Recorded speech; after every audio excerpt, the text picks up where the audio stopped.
I'm with Lori Brown. She's with the Overdose Awareness.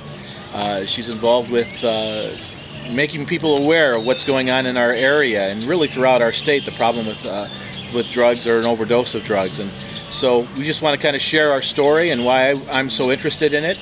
And Lori's going to just give us a little story about why she started doing this. Lori, go ahead.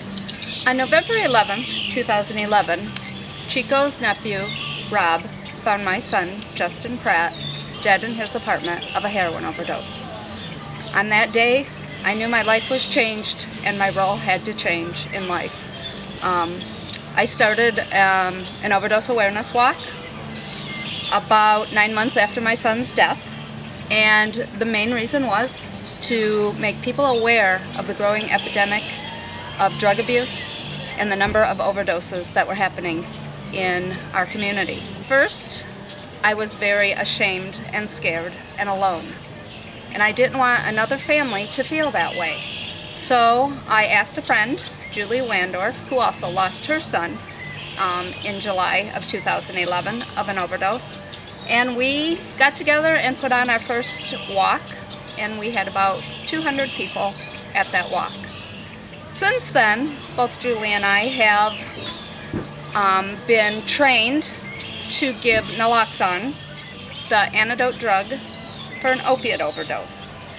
It is something big in the state of Illinois.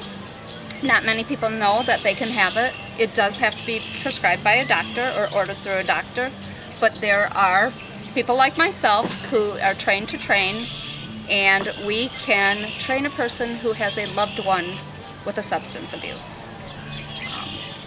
I don't know if people realize over 100 people a day die from an accidental overdose.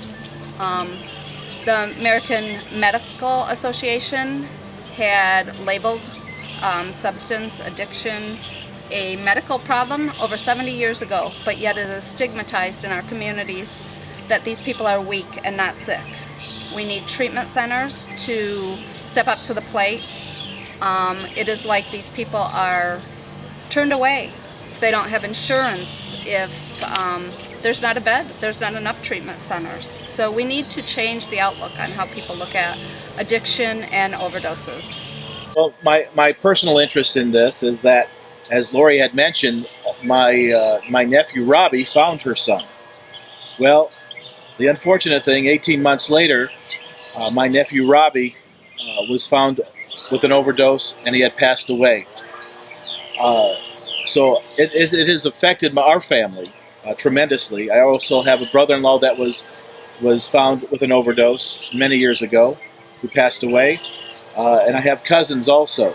So it has hit our family tremendously, and we need to make sure that we do something and make people aware of what can be done here with this opportunity with this rescue drug here to be able to help them. We want to educate people and make people aware of that. And I'd just like to say, as governor of Illinois, this would be one of the top priorities.